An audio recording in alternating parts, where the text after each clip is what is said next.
Bob Wischusen sitting in for Stephen A. on ESPN Radio, the Listen tab, the ESPN app. You can always dial us up on Sirius XM Channel 80. And also on ESPN News on television. Here for the next couple hours, and really happy to be in the midst of March Madness. It is just so much fun to watch all these games, take some notes, and do a talk show on a day like today. So hopefully you'll join us at 888-SAY-ESPN, 888-729-3776. We'll get to calls early. We'll get to as many as we can throughout the show. There was a lot to talk about. Although I'm not sure what your thoughts are. I thought day one of the tournament was a little bit of a dud. And all that means is the big upsets are coming. Like, I don't even know how many people thought that Murray State over Marquette was an upset. It was a 12 that beat a 5. I think the point spread was like 5 points on the game. But my approach as a college basketball junkie, I call a ton of college basketball for ESPN. I do about 40 games a year. I do Big Monday with Fran Fraschilla and our group in the Big 12. I do games with Dick Vitale on Saturday. We bounce around. So this year I saw in person, I saw Tennessee. I saw Kentucky. I had Duke about 6 times, so I had plenty of Zion Williamson. Saw Kansas, saw Texas Tech, saw Iowa State. Saw a lot of Auburn, saw a lot of the teams that I think can be a big factor in this tournament in person. And as a college basketball junkie, when I look at the tournament, I look for the best matchups. I don't watch the games of the first round involving the top seeds so much. Tonight, probably watch Duke because of Zion. He's must-see TV. But I'm looking for the games that are going to draw my attention. And then if the score bug up on the top of the screen says that a 1 seed is, down a couple with 3 minutes to go in the game, of course you're going to go over and see, if there's a 1 seed in trouble, you're going to switch. But the games I was circling last night that I really wanted to see, I wanted to see Villanova St. Mary's. I called the St. Mary's upset of Gonzaga in the West Coast Conference Tournament last week. St. Mary's, to me, a very interesting team. I thought they could give Villanova a game. They did. Villanova won. Expected that. There were a few games like that. None more so, obviously, if you're a basketball junkie, than Marquette Murray State. Because you wanted to see, if you haven't seen them so far, and most of America, let's be honest, if you're listening to this show, you're a pretty big sports fan, and there's a very, very good chance that you'd never seen Ja Morant play before yesterday. Even if you watched the game yesterday, it might have been your first experience. You may still have not seen him play. You may have only seen highlights. The majority of America, based on college basketball ratings during the regular season, week to week, there's a big chunk of basketball fans out there that haven't even seen Zion play yet. So this tournament becomes the true exposure for the first time for many of these guys. And Ja Morant did not disappoint. He was spectacular. A triple-double in a college basketball game is almost like a quadruple-double in an NBA game, right? I mean, you do not have the finishers to get the assists playing around you. You got 8 less minutes to play. He dominated that game, taking, 9, 10 shots from the field? He was spectacular. And having said that, as spectacular as he was, of course, because it's the one time this season that Murray State has been featured nationally, where you got a national television audience, it's the NCAA tournament, everybody's watching to see what this kid is like. He still had yesterday's performance blown out of proportion, because that's what we do with the NCAA tournament. As I bring you the Straight Talk, brought to you by Straight Talk Wireless. Best phones, best networks, no contracts. The NCAA tournament is the single worst way in sports to determine a true champion. Now, I say that. I love it. Who doesn't love filling out a bracket? Who doesn't love watching these games all come down to the last couple of minutes, especially as you move through the tournament? Who doesn't love upsets? Who doesn't love when you are watching professional sports reach the playoffs, a Game 7? Everybody loves a Game 7. I love filling out these brackets. I'm a college basketball junkie. I love watching these games. But from a fairness standpoint, there's a reason why no professional sport determines a champion like this. And there is a reason why routinely these games specifically get blown out of proportion. Because it is a unique tournament unto itself that takes the whole country, kind of flushes the much larger sample size of the regular season in college basketball, and now redirects you just to these series of games. So you go out and have one bad shooting afternoon, your season's over, and you are a complete flop of a failure, even if you won 25 games during the regular season, won your league championship, won your league tournament championship. I mean, all that's gone. The only barometer we really use for college basketball now is what happens in this tournament. And so the idea that Ja Morant's performance yesterday now takes him and elevates him above Zion Williamson, which I have heard. 98.7 FM here in New York, the local ESPN radio affiliate that I occasionally appear on, heard Nick callers today saying, let's get Ja Morant. If we win the lottery, we should draft him instead of Zion. This tournament does so much good for so many of these programs to raise their profile and celebrate the sport. It's great. But the negative to this tournament is because it's the only thing that everybody in America kind of, gathers around the water cooler, fills out a bracket in your office pool. This is what we watch. We have a tendency to vastly overrate the results that March Madness produces. So as great as the NCAA tournament is, it is the single worst way to determine a champion in any sport if you want an authentic champion. How many World Series would the Yankees have won throughout baseball history if every series they played immediately was advanced to Game 7? How many championships would the Golden State Warriors right now have if every playoff series they had immediately advanced to Game 7? The only other sport that plays an automatic one and done as part of their playoffs is football, and you have no choice but to play it that way in football. And every year there is kind of an eye-opening upset in the NFL playoffs, college football as well, because it's automatically Game 7. And the nature of basketball, the best teams in the country are going to lose 3 or 4 games, which is like 1 out of every 8 to 10 games they play, which means there's a 1 in 10 chance they're going to lose one of these games in the NCAA tournament, and you're going to win 6 of them in a row to win the national championship. If all of the playoffs and all the other sports were immediately advanced to Game 7, you'd have radically different opinions of players and teams and coaches than you have that have won championship after championship, because they've got the much larger sample size of home court advantage in 7-game series to prove themselves. I've talked to school presidents and athletic directors and coaches. Guys get hired and fired. They get jobs, or at times really kind of fall into disapproval with their respective schools based on the outcome of this tournament. If you have a terrific regular season, you're a conference champion, you're a conference tournament champion, and you go to this tournament and lose in the first or second round, now you can't win the big one. You can't win the national championship. You can't win the big one. So to take a Ja Morant, one performance yesterday against Marquette, and now say you'd rather have him than Zion Williamson, as great as he was yesterday, as spectacular as he has been this season, I do not see a general manager overrating this tournament the way the fans and the media, I think, automatically do, because it finally puts college basketball center stage. I just don't see it. And the more you look at this draft, the one thing I would say about Ja Morant's performance yesterday, though, and the one thing I would say about watching Duke, watching Zion, watching R.J. Barrett, is that you better have one of those top 3 picks. Everyone is talking about tanking this year to get Zion Williamson.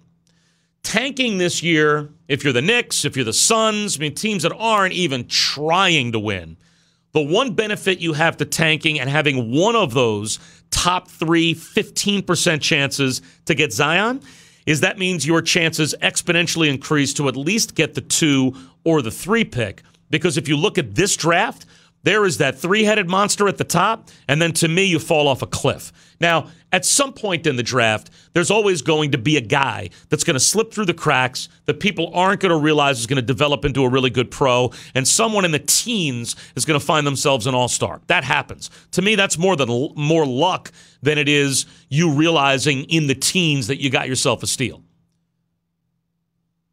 But just looking at what I've seen college basketball-wise of these guys, actually seeing them, you either want Zion Williamson, you want John Morant, you want R.J. Barrett, and after you get past those three, you're getting a guy that's going to have a career in the NBA, but he is not going to be a guy that's going to have, multiple all-star appearances and be like a franchise player. They got three. I think there's potential for 3 franchise players in this draft. Once you get past those 3, I think it falls off a cliff. So what John Morant has shown already against lesser competition in Murray in his conference, but now against a Big East team yesterday, and now he is really going to step center stage. Now you really are going to get a chance to prove that you can do this against the best. Because Florida State in the next round for John Morant, that's going to be must-watch television tomorrow afternoon. If they get past Florida State, most likely they will have Gonzaga. I can't see Baylor upsetting Gonzaga.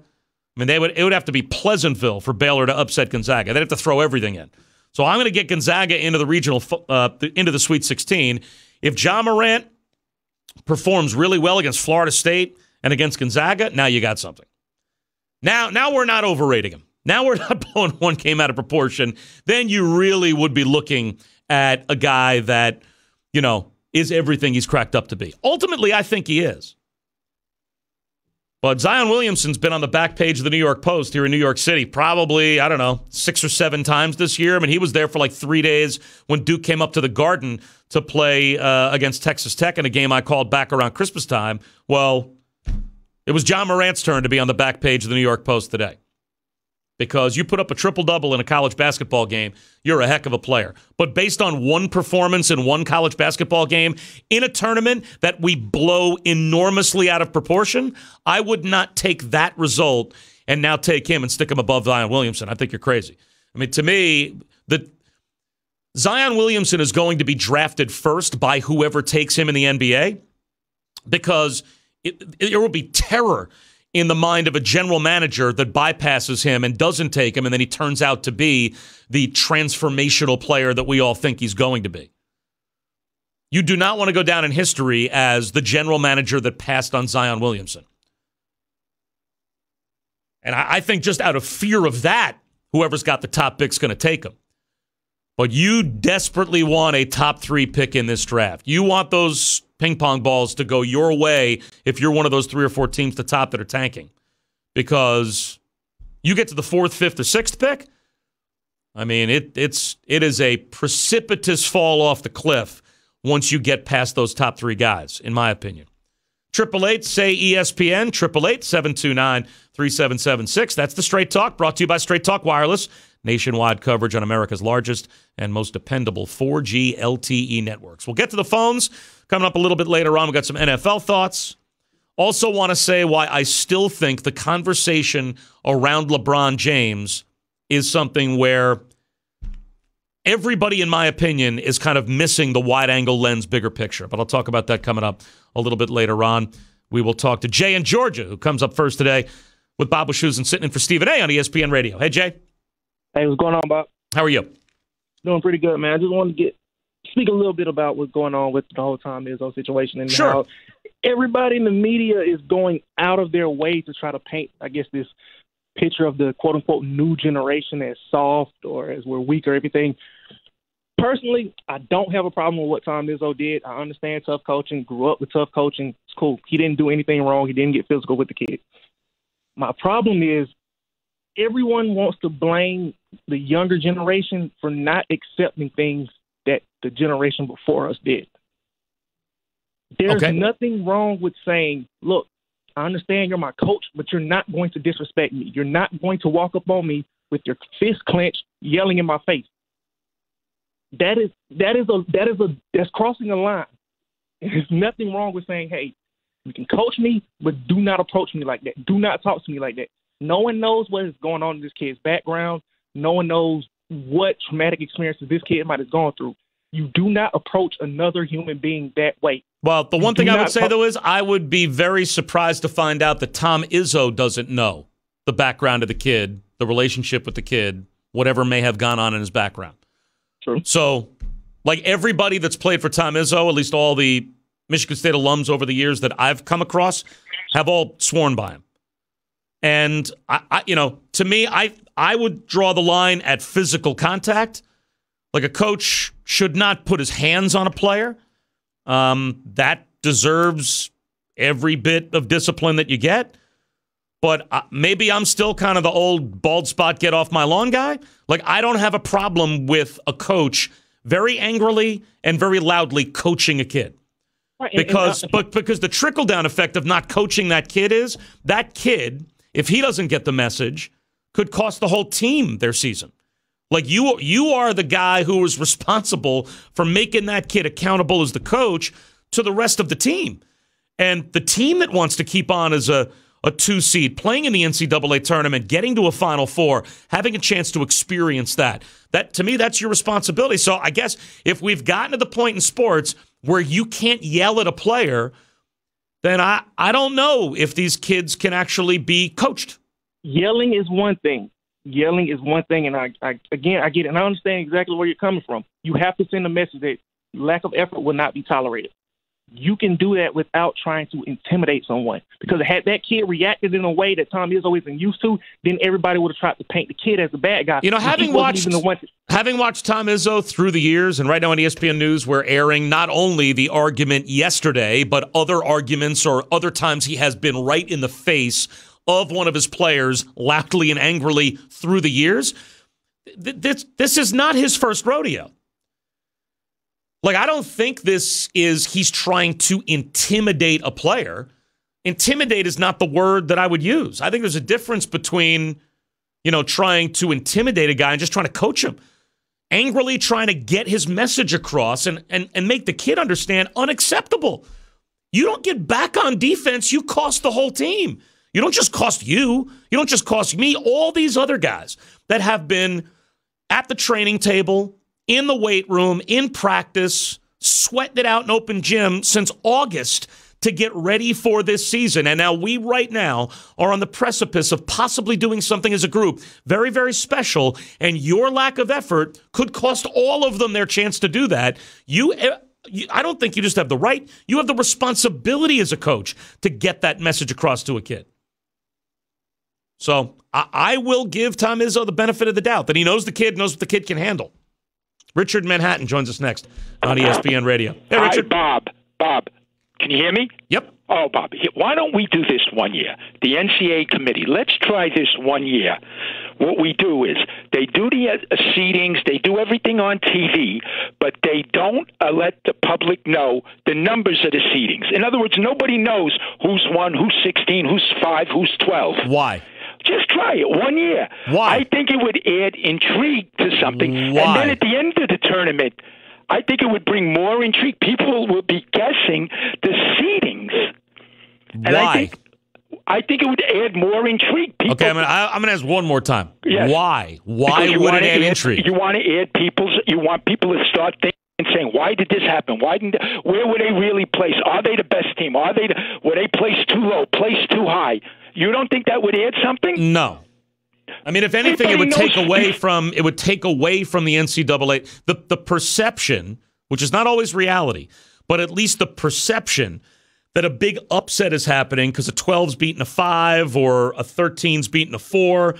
We always seem to have those. The fact that, Virginia became the first one to lose to a 16, oftentimes that's the biggest story in the NCAA tournament. So hiding the seedings, I'm going to pass on that one. Let's go to Donovan, who joins us next here on ESPN Radio with Bob Wischusen sitting in for Stephen A. Hey, Donovan. What's going on, man? How are you? I don't think – I'm doing good. I don't think the Knicks are going to get the first pick. Because, they probably won't. The whole – you know what I'm saying? Because of the whole lottery thing. This is going to be a 30 they have an 85% chance of not getting the first pick.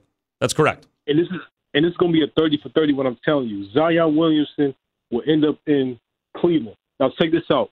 The Carolina Tar Heels, we all know what happened with the shoe thing. and then later on they beat Carolina in the ACC tournament. I got Duke and Carolina in the national championship with UNC winning, but I also got Zion going to Cleveland as being the second heir apparent of LeBron James, because you remember when LeBron... If Cleveland wins the lottery, that's where he'll go. But again, the odds are somebody's going to get him, but the odds are dramatically against picking the team that you know right now is going to get him, because the best chance anybody has is 15%. No, and I understand that. I'm just saying it's going to be crazy, because what are the odds that Zion will bust out his shoe?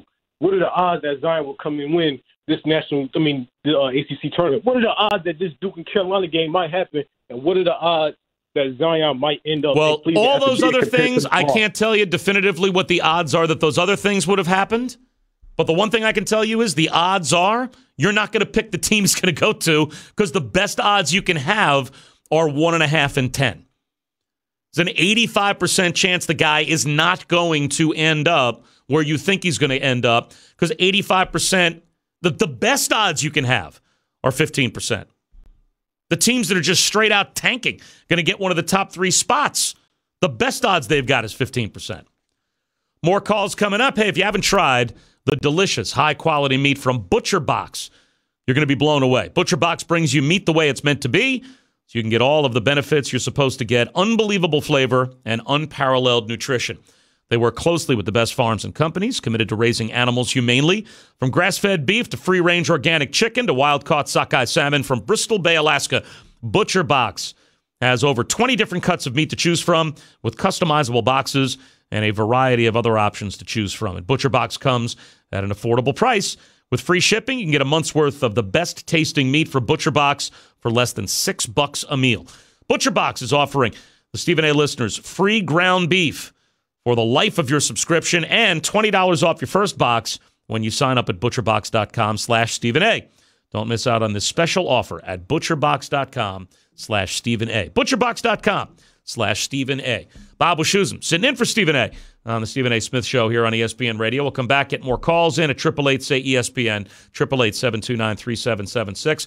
Some LeBron thoughts, more on Tom Izzo, more on the tournament. You think John Morant should go ahead of Zion in the draft based on yesterday's result? To me, classic overreaction to the NCAA tournament, which we blow massively out of proportion every year. And I think we do it with coaches, we do it with teams, we do it with legacies. But that's the monster that this thing has grown into. And, you can feel the momentum for John Morant building based on his performance alone yesterday. See what he does the rest of the tournament. And we'll keep on talking with you on the telephones when we get back on the Stephen A. Smith Show on ESPN Radio. With the Vivid Seats app, it's easy to find awesome seats to any game, and all purchases are backed by their 100% guarantee. Go to the App Store or Google Play and download the app and enter promo code CHAMPS at checkout to get 10% off your first order.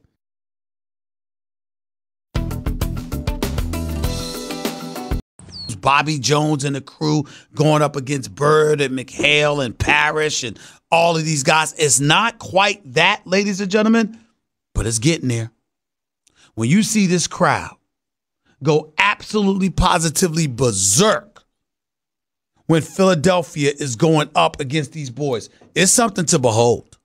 I got to tell y'all that. It's something to behold. This is some special stuff to watch. Believe me when I tell you. The crowd was rabid. They was fired up. Them big-time shots by Jimmy Butler in the fourth quarter meant everything. And the crowd roared like it did. It's a great, great, great home stand. Home crowd meaning. That's what I'm saying about Philadelphia. It's not an easy place to go and play and win a basketball game. But I got to tell you, if the Philadelphia 76ers and the Boston Celtics were to meet in the playoffs today, I would go with Boston. Now, keep in mind, Boston had beat them 3 straight in the regular season before last night. Keep in mind that Boston's the same team that took them out last year in the postseason. Keep in mind that even though the 76ers have Jimmy Butler, and even though they have Tobias Harris, and even though they have Joel Embiid,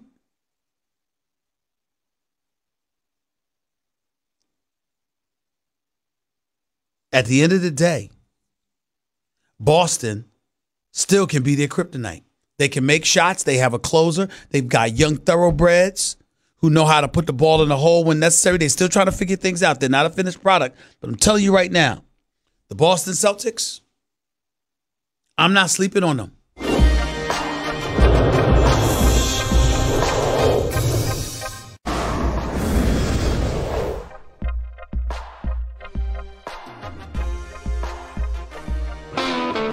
The Stephen A. Smith Show on ESPN Radio is presented by Progressive Insurance. Guests on the Stephen A. Smith Show appear via the Shell Pennzoil Performance Line. And you can always get in touch with the show through the 1-800-Flowers Twitter feed. Stephen A. Smith Show.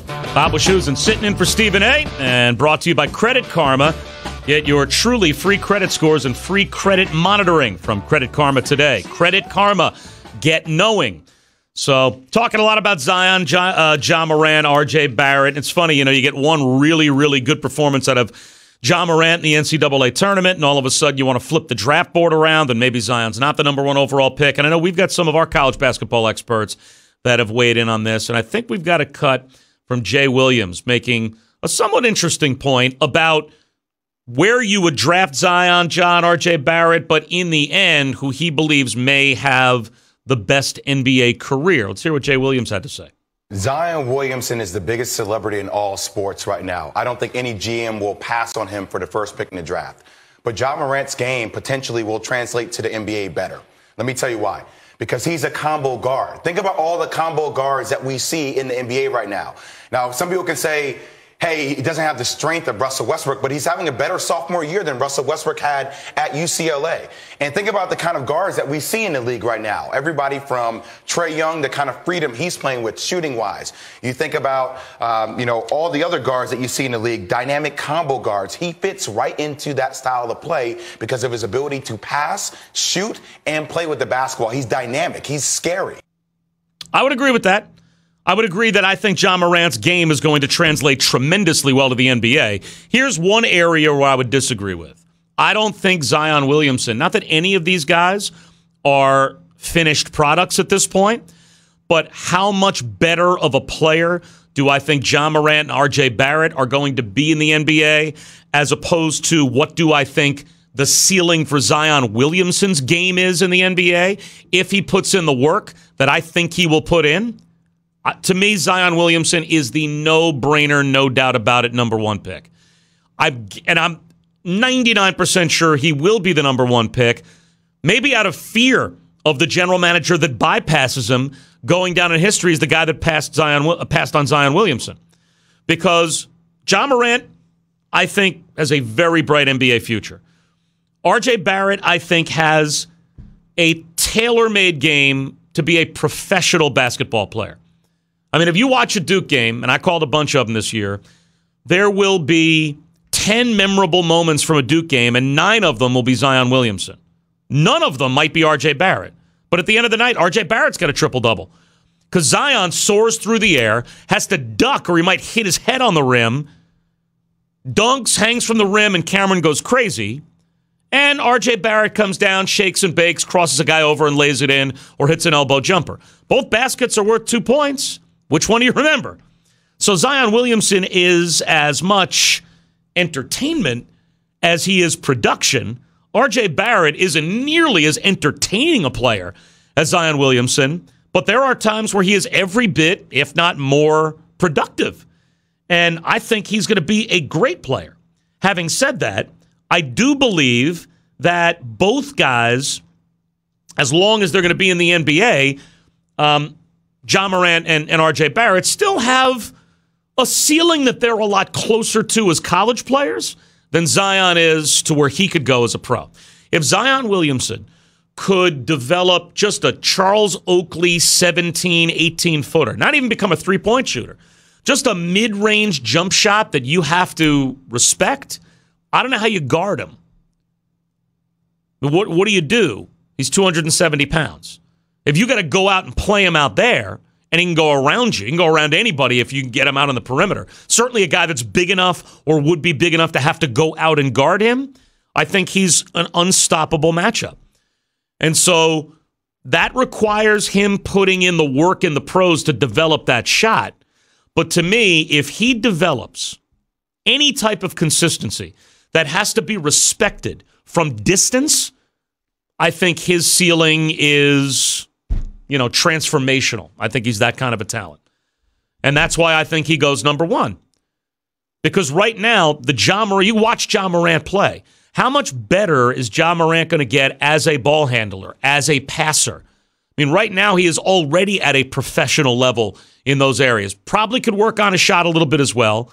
But again, he's so close to being, I think, the pro he's going to be. Barrett, the same thing. Their games are much more polished than Zion. Zion right now is brute force. As good as he is, that if Zion gets that shot, he polishes his game. I see him going, to me, his ceiling and the room he has for growth to reach that ceiling, there's so much more room in there than there is for the other two guys. I can't see somebody not taking him first and drafting that ceiling. I can't see it. Let's go to Donald, Pennsylvania, joins us next here on ESPN Radio on the Stephen A. Smith Show with Bob Wischusen. Hey, Donald. Hello. Hello, Donald. Hello. Now's the time to talk. Hello. Hello, Donald. Yeah, I just wanted to point out about this Ja Morant. One thing I didn't hear you say about what he scored 17 points. What was his assist? 16 assists. Okay, that's 32 points at 2-point range. So how many other points did he contribute to? Oh yeah, no, I mean he was spectacular in that game. He right. dominated the game, and I don't even think I'm not 100. I'll check the box score. I don't know that he took 10 shots. I think he took 9 field goal attempts. Right, I didn't watch the game, but I just watched it on TV today and see that statistic. I'm a Larry Bird fan. I wish Larry Bird grown up, and this guy looks like a Larry Bird. Well, he's not Larry Bird. He's a different player than Larry Bird, but watch him tomorrow. Treat yourself. Watch him tomorrow. Let's go to Brian, who joins us next year on ESPN Radio with Bob Wischusen. What's up, Brian? Hey, you were making some of my points before I actually got on here, but I just want to say that every year we see this big super athlete being talked about, and to me, until he develops, Zion, develops that shot that you're talking about, his skill set is more like Blake Griffin. And I just think I understand why they're talking about drafting the other guy first. You're right, most GMs probably won't. But if they've already got a good,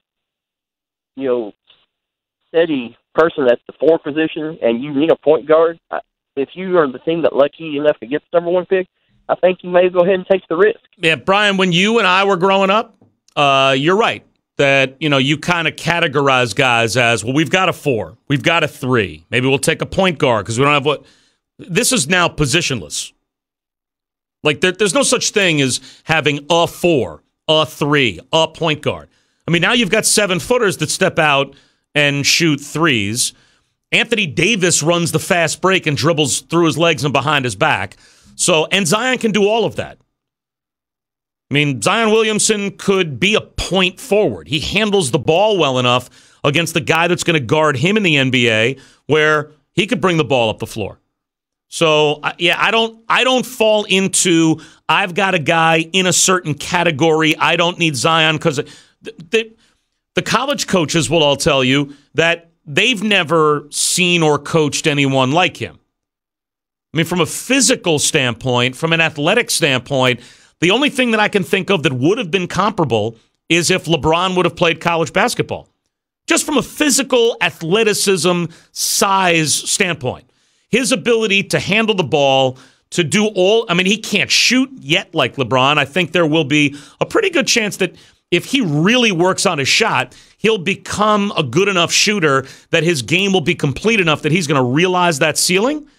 But, he is so incredibly unique that I wouldn't put him in some kind of a silo or some kind of a box and say because we have a 4, quote unquote, on our team, we're not drafting him.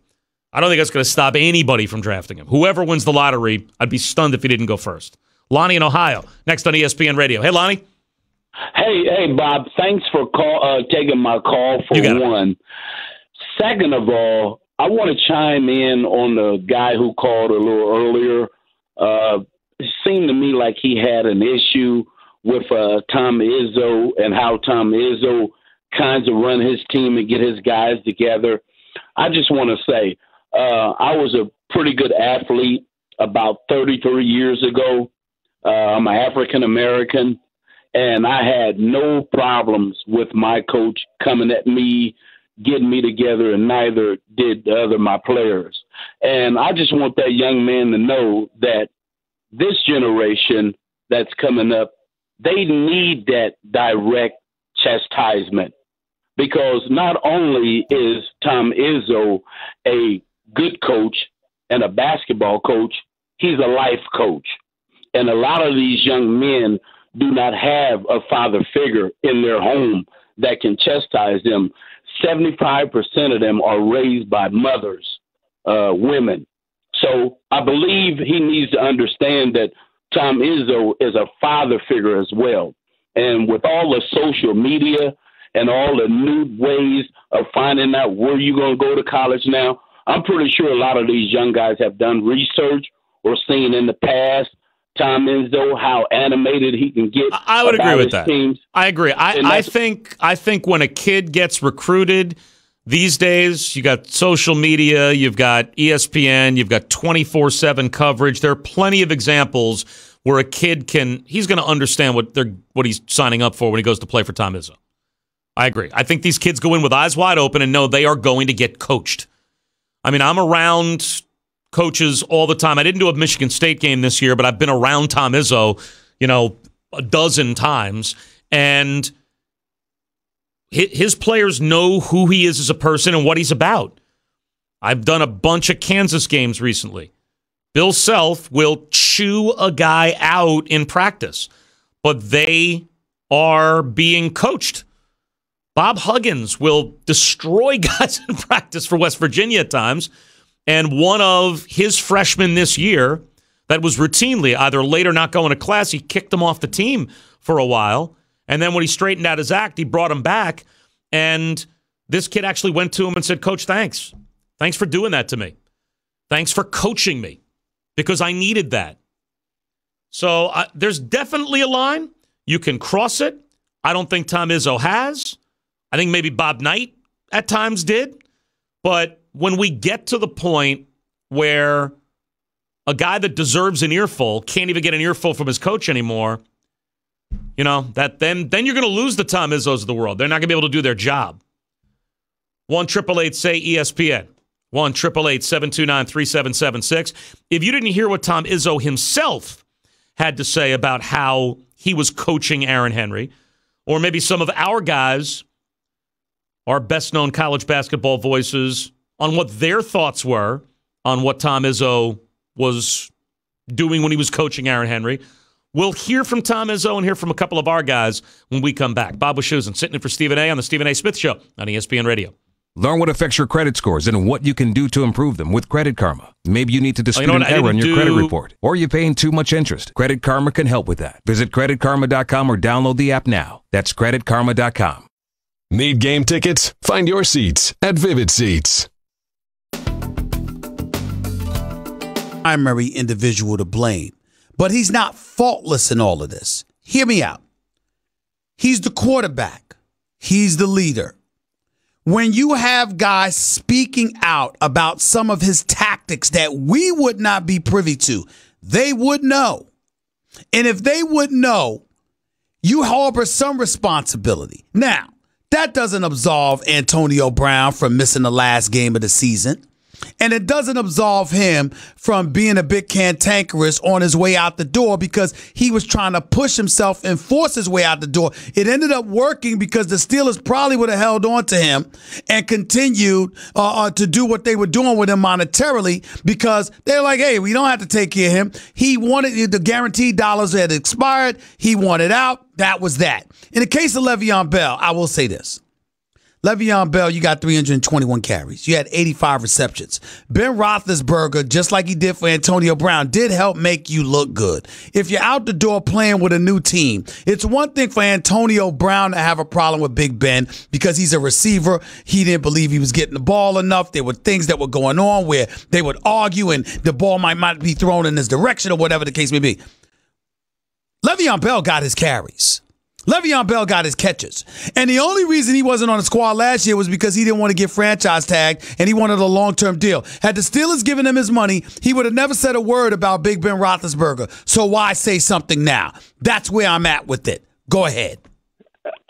Stephen A., it's as clear as day that Le'Veon Bell and Antonio Brown were the problems with regard to the Steelers. That doesn't mean they're not great players.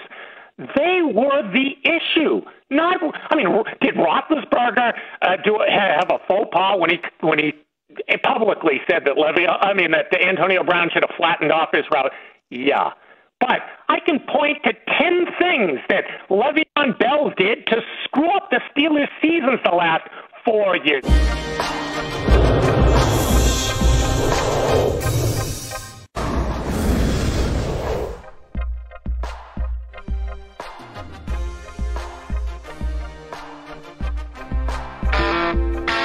The Stephen A. Smith Show on ESPN Radio is presented by Progressive Insurance. Guests on the Stephen A. Smith Show appear via the Shell Pennzoil Performance Line. And you can always get in touch with the show through the 1-800-Flowers Twitter feed.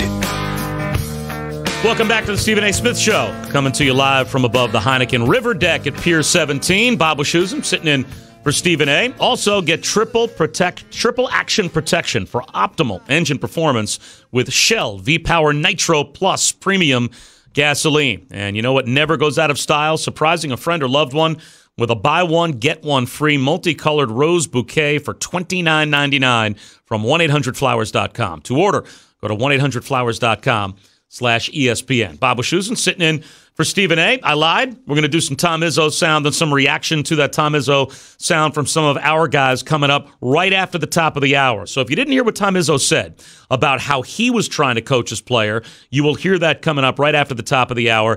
And also a couple of guys that do college basketball for ESPN, kind of weighing in on what their thoughts are. So right now, let's squeeze in a few more calls at 1-888-SAY-ESPN, 1-888-729-3776. And let's go to Aaron, who joins us next here on ESPN Radio. Hey, Aaron. Hey, Bob. How's it going? Happy Friday, man. Thanks.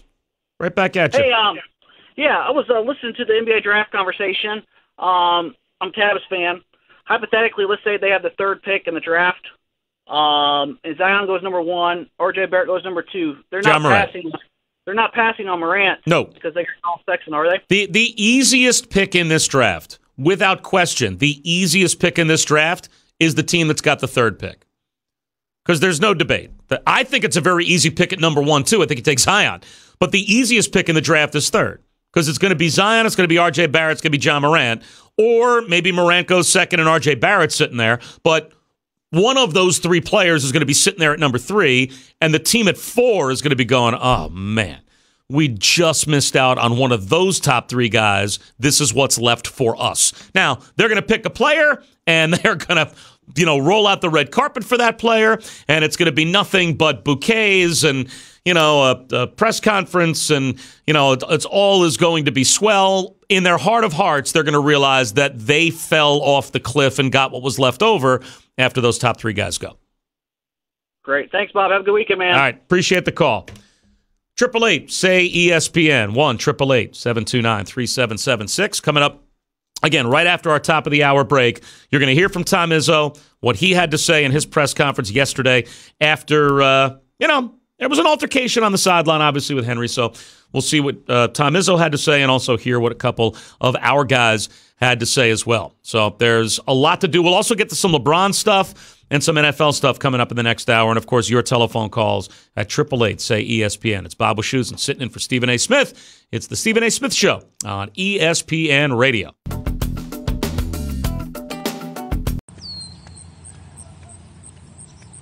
Hey, Des, why Brooks? Why Glycerin? When it comes to my shoes, I don't have to worry about them. I trust them more than I trust myself.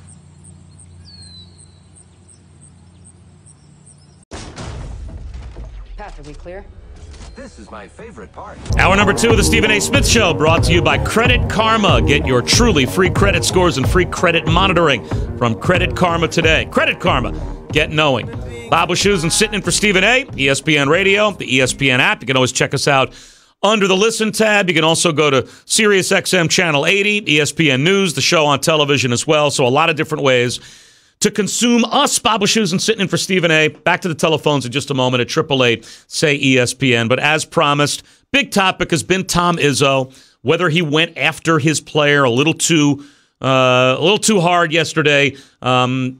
He spoke afterwards. A couple of our guys weighed in. We've had a lot of callers chime in on about it as well. So before I get back to the phones and take some more Tom Izzo calls, let's hear what Tom Izzo, the coach, had to say about how he was coaching his team and specifically one guy yesterday afternoon. I did get after him, and he did respond, and he did make a couple big buckets, and he did make some big free throws. But that's not good enough. This is one and done time, you know? The my bads are out the window. If they're my bads because that team played better or that guy played better, if it's my bad because I decided to jog back instead of sprint back, then it is your bad, and you're going to hear about it. Yep. I mean, that is the coach trying to hold up his end and make that player be held responsible to the entire team, not just to him. So, you're a freshman, Aaron Henry. You're not getting back on defense. I think the coach is every bit within his rights to, in a very animated way, deliver the message that's not acceptable. And a guy that covers the Big Ten for us all season long and has covered numerous Tom Izzo coach Michigan State games is Dan Dockich. And here's what Dan Dockich had to say about Tom Izzo going after Aaron Henry yesterday. I think Izzo and his team understands one another. Look, Izzo has always been about you come back at me, I come back at you, all that kind of stuff, and then I go at you. I get that people are going to have problem with it. I have no problem with it. Good for Izzo for holding the team accountable. Bad for Izzo because, you know what, now you got to answer all the questions about it. And I get that. I get it. But the relationship that Izzo has with his players is fine.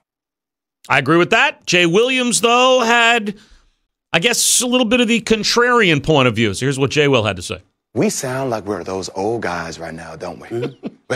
I remember back when I used to play. This is how we really... That's not the game anymore, right? That's not what's happening with these kids out here with phones and people's emotions getting the best of them. I'm not saying it makes it right, but my advice would be that's fine for Tom Izzo to do. But some of these other younger coaches, you can't do that. You can't get in faces anymore, not in today's age, because you will get reprimanded. It will not be right, but you will get reprimanded and you will get ridiculed.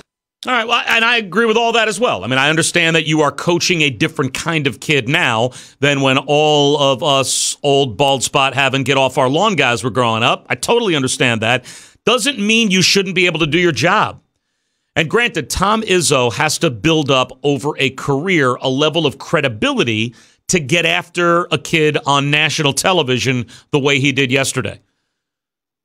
He's got that credibility, I think, at this point.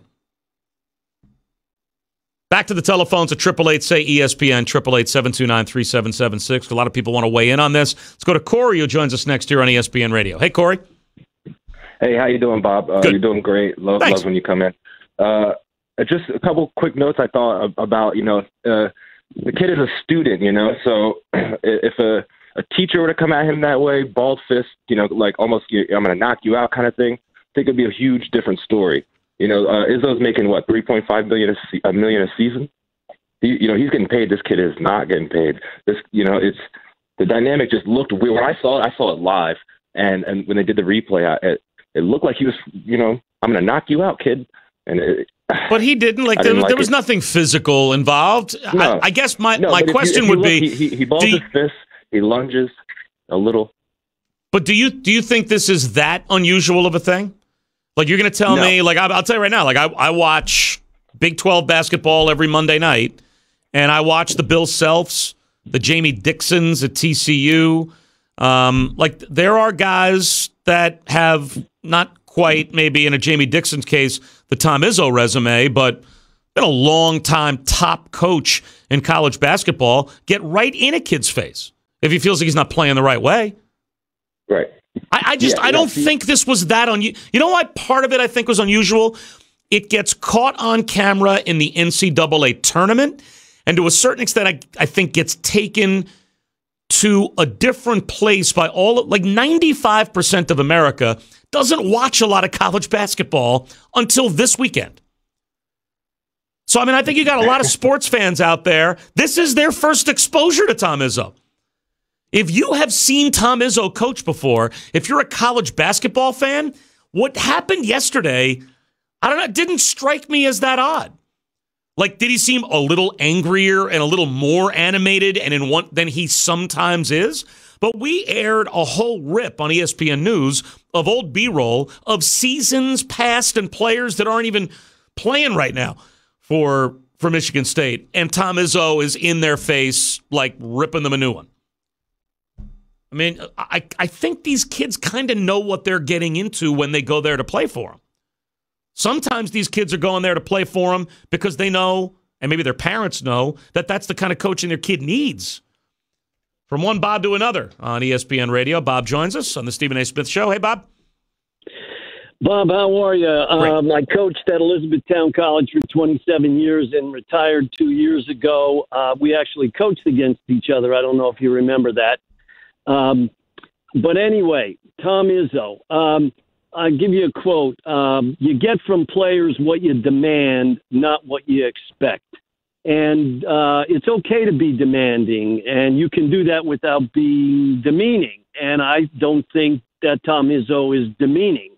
And some people say, well, it's all, old school. Well, kids need discipline, and kids want discipline. And whether you call that old school or not, I don't know. But it is what it is, and that's coaching, and that's teaching. And I think the majority of people involved in athletics at the college level in particular understand that, and it's a good thing, not a bad thing. I agree. I mean, I guess for those that didn't like the way Tom Izzo went after Aaron Henry yesterday, my question, I guess, to you would be, what do you think he's hoping is going to happen? For all of these kids, where he gets right up in their face and in a very animated, angry way delivers the message, that's not how we play here. And if you play like that here, you won't play. You'll be on the bench next to me. Because all these other guys in this huddle that want to keep this season going, get to a Final Four, win a national championship, they are all affected by you not getting your butt back on defense, by jogging instead of running back. And you're a freshman. And you've got juniors and seniors on this team that want to keep their career alive for another few rounds in the, preeminent event of our sport. And our season could end if a guy like you doesn't hustle. What do you think his goal is? Just to humiliate the kid?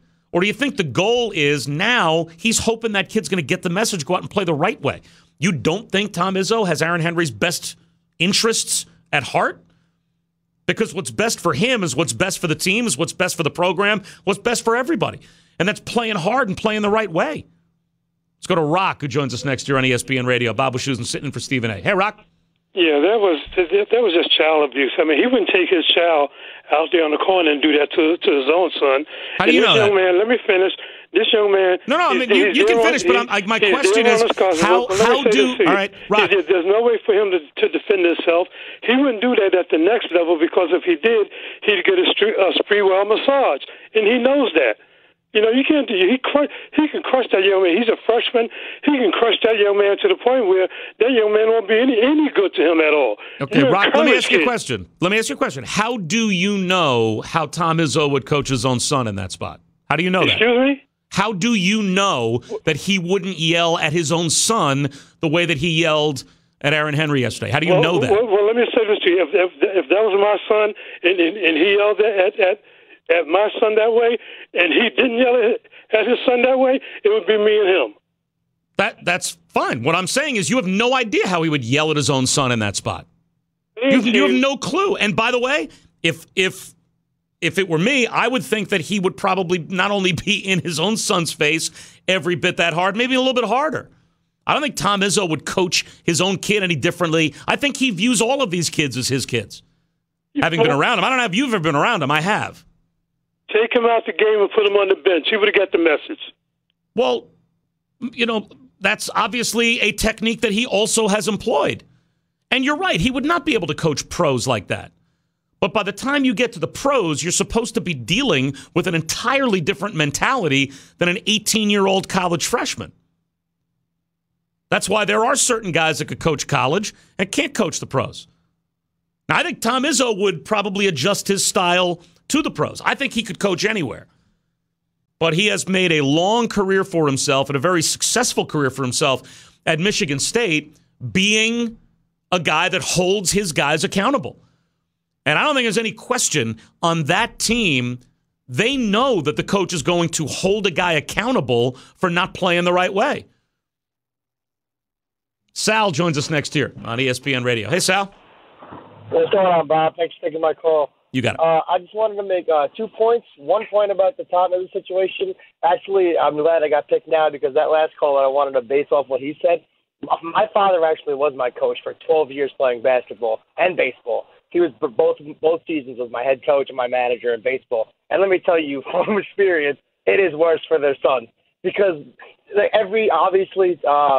in this situation, he went out and he put his feelings out there and he got in the heat of the moment, and that happens. But when it's your son, you don't only hear about it on the court, you hear about it later, you hear about it in practices, you're always getting it. And especially a guy like that who's coaching in Michigan State, who is a successful program, you always want to make the season, you want to put yourself in the best situation to win, especially in a win-or-go-home game. And another point that I wanted to make was on the NBA draft that you were talking about. If the Knicks somehow were to get the number 1 pick, right? Luckily, we're all praying as Knicks fans, whatever. But if we get the number 1 pick and we take Zion Williamson, and people are saying that we should take J.A. Morant, who was phenomenal last night. I watched that whole game, absolutely phenomenal. But isn't the plan, right, the dream scenario as Knicks fans to land Kevin Durant, Kyrie Irving, and Zion Williamson? So I don't feel where John Morant could really fit in there. Definitely not as well as Zion could. John Morant could fit. I agree with you. Like if the Knicks get the 3rd pick, I don't think it's going to derail their free agency hopes because they're taking John Morant. No, I think John Morant could play with Kyrie Irving. I would love to have the two of them. That would be like magicians with the ball in the backcourt. That would be phenomenal too. Yeah. But I mean, to me, I think Zion is just generational. I agree with that, and I think he would go first. I don't think there's any question if the Knicks were to win the lottery that they would take Zion. But I don't think that their free agency plans will radically change based on which guy they draft. I think they're going to take the best player available. And in this era of kind of positionless basketball, where Kevin Durant is 6'11", shooting threes and basically playing 2-guard, that they would. I don't think it would deter them at all from taking. Like they're not going to have John Morant. Say they end up with the 3rd pick, and Barrett and Zion go first. John Morant sit there at number 3. They're not going to go for a front court player to complement those 2 guys because it's a better fit and pass on John Morant. I can't see anybody passing on that kind of a talent because to me it looks like a very precipitous drop-off once you get past those 3 guys and move down the board to number 4. Let's go to John on Long Island who joins us next year on ESPN Radio. Hey, John. How you doing, Bob? Thanks for taking my call. I'm a cheerleading coach on Long Island, and I coach at the youth, the high school, and the college level at Stony Brook University. And I can definitely say that while some things are different, I coach all my athletes, 8 years old to 22 years old, pretty much the same way. I lay out guidelines of what I expect from them, what it comes from work ethic, effort, timeliness, attitude, staying positive. And when they are showing me that they're not living up to my expectations and those things, because mental mistakes, physical mistakes, those are going to happen. But if you're not putting in the effort, stuff like that, I'm going to let you know, because most likely, whether like my 10-year-olds or like my 20-year-olds, they need a wake-up call sometimes. All right. I don't know if there's I think you said cheerleading. I'm not sure there's a big parallel between being a cheerleading coach and being a basketball coach, but I think coaches that live that life, even at lower levels, look at Tom Izzo and kind of understand. I think those of us that aren't coaches or have never coached might get a little, or have never played, would be a little, or haven't been around coaches, be a little bit more thrown off by what happened. Let's go to Chris, who joins us next year on ESPN Radio. Hey, Chris.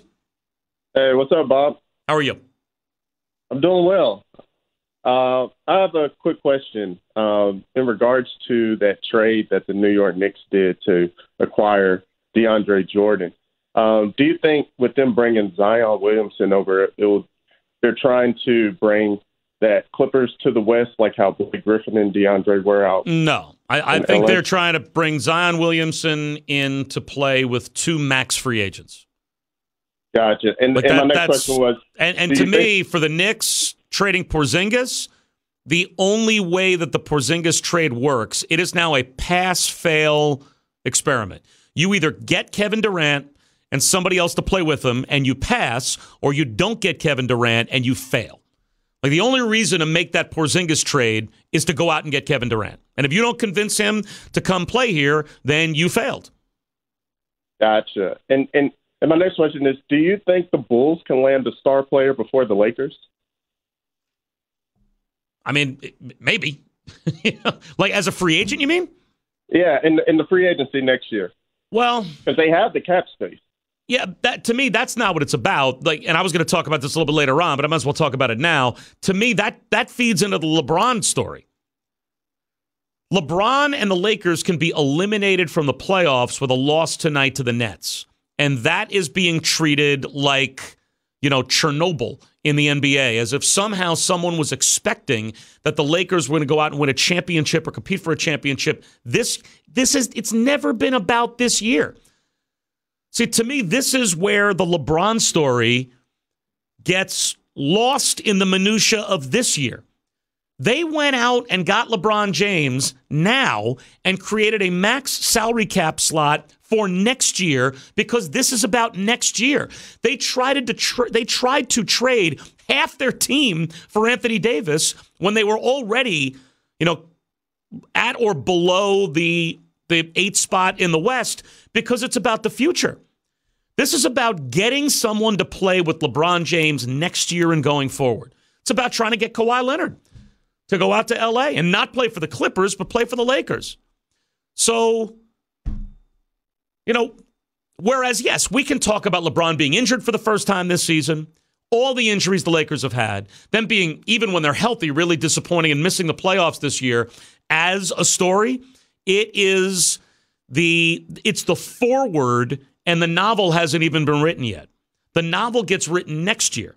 And the legacy of LeBron James in Los Angeles is going to be, I think, based on whether or not he can be the recruiter and get one of those guys to come play with him out there. If he can't get that done, then to me that's a stain on his career. Because Paul George had every opportunity to entertain being the Robin to his Batman. He's from the L.A. area and didn't even take a visit. Didn't even allow the Lakers to try and recruit him. He just re-signed in Oklahoma City. May turn out to be the best move for him. But that can't possibly speak well of LeBron. The fact that Kyrie Irving wanted to do anything he could to get out of Cleveland and off LeBron's team doesn't, to me, speak well of LeBron as a recruiter, as a chemistry guy, as someone who makes the Robin to his Batman feel every bit as important as him. Maybe it says something about today's superstar, too, that these guys all want to have their own deal. But to me, the NBA has now become what buddy can find his other buddy who's a superstar to go somewhere together and win. And you want to be one of those franchises. The Knicks now have 2 max salary cap slots available next year to go out and try and get 2 buddies. And they're going to want 2 of these guys to come in and want to buddy up and play together. So this is no longer about who's the smartest team in the draft, who concocts the best trades, who's able to manipulate who has the best scouting department. Not that being the architect of a team has largely in that league become minimized to free agency and which guys want to buddy up. I think to the league's detriment. I miss those old bloodthirsty rivalries from the 80s and 90s. We just don't have those anymore. A natural casualty of what the NBA now has become are those great rivalries from the 80s and 90s when the NBA with Bird and Magic and Dr. J took off, and all through the 80s and 90s, you didn't have buddies wanting to play together. You had buddies wanting to beat each other. Nobody was Michael Jordan's buddy. Nobody was Larry Bird's buddy, unless you were on his team. But now, to me, that's gone. And I miss it terribly because I think it was what made the league so special in the 80s and 90s and allowed that incredible rise in popularity through those 2 decades to where we are now, where it's a very popular league. And you can look at the money that these guys are making. I mean, the revenue is there. The fans are paying the ticket prices. They're watching enough on TV. Television sees it. and is paying the rights fees to get it. And so, again, I am the bald spot, old guy, get off my lawn, and I get it. You know, it doesn't seem to be a popular opinion. But to me, when I watch the NBA, it is really missing something from what I grew up watching. And I think it is this culture of it's not about trying to put the best team together to go out and have these kind of bloodthirsty rivalries and beat each other. It is about which free agency salary cap slots can be created so you convince a couple of friends to come play together. And who's going to buddy up and just pick a city to go and join a team and see if they can win a title somewhere.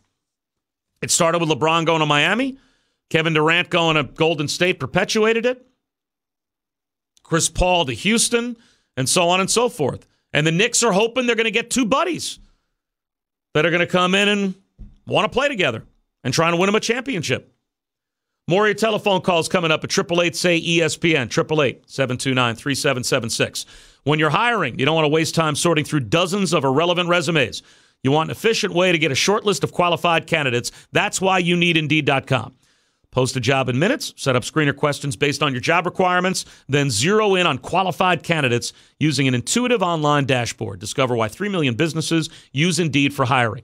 Post a job today at Indeed.com/hire. Search for greatness. Search Indeed. Bob Wischusen, sitting in for Stephen A.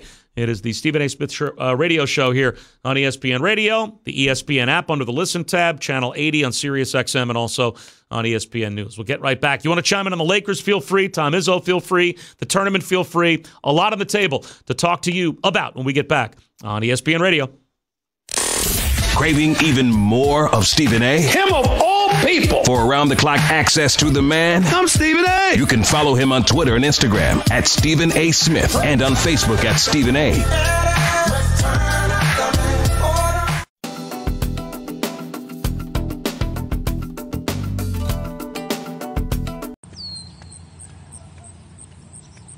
Hey, Des. Why Brooks? Why Glycerin?